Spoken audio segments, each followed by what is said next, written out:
எல்லாருமே நம்ம எல்லாருமே ஏதோ ஒரு விதத்துல ஏதோ ஒரு அடிக்ஷனுக்குள்ள தான் இருக்கிறோம். இன்னைக்கு எல்லாருமே ஏதோ ஒரு அடிக்ஷனுக்குள்ள இருக்கோம். எனக்கு ஆல்கஹால் அடிக்ஷன் இல்லை, பட் எனக்கு நிக்கோட்டின் அடிக்ஷன் இருந்தது. இன்னைக்கு நம்ம எல்லாருமே டிஜிட்டல் அடிக்ஷன்ல இருக்கிறோம். ஒரு ஒரு ஒரு இன்ஸ்டாகிராமையோ அல்ல ஒரு யூடியூபையோ நம்ம ஸ்வைப் பண்ணும்போது we get a hit, we get a high, அந்த அடிக்ஷன்ல இருக்கிறோம். ஸோ அடிக்ஷன் சமூகத்துல எல்லா காலகட்டத்திலையுமே இருந்திருக்கு. அது இல்லாத காலமே இல்லை. இன்னைக்கு ரொம்ப அதிகமா இருக்கு. குறிப்பா குடி நோய், அந்த டேர்ம் குடி நோய்ன்ற டேர்ம் எனக்கு கார்த்தி மூலமா தான் தெரியும். அதை அண்டர்ஸ்டாண்ட் பண்றது ரொம்ப முக்கியமா. அவரும் சொன்னாரு, குடிக்கிறதுக்கும் குடி நோயாளியா இருக்கிறதுக்குமான வித்தியாசம். அதை இது ரொம்ப அழகா பேசுது. இப்போ ஒரு 25 வருஷத்துக்கு முன்னாடி, ஒரு 30 வருஷத்துக்கு முன்னாடினா ஒரு ஊர்ல அல்லது ஒரு தெரு இருக்குன்னா அதுல ஒரு 5 வீட்டுல இருக்கிற ஆண்கள் குடிப்பாங்க. ஒரு வீட்டுல இருக்கவர் இந்த மாதிரி குடிநோயாளியா இருப்பாரு.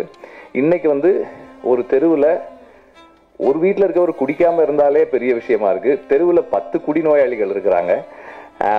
இந்த காலகட்டத்துல பாட்டில் ராதான்ற ஒரு படம் it is a very personal story, but it has got a strong socio-political relevance. இந்த மாதிரியான படங்கள் பண்றது ரொம்ப அவசியம் நினைக்கிறேன். ஒரு தனி மனிதனுடைய வாழ்க்கை it is a political expression தான். ஸோ அந்த அடிப்படையில் ஒரு தனி மனிதன் அவனுடைய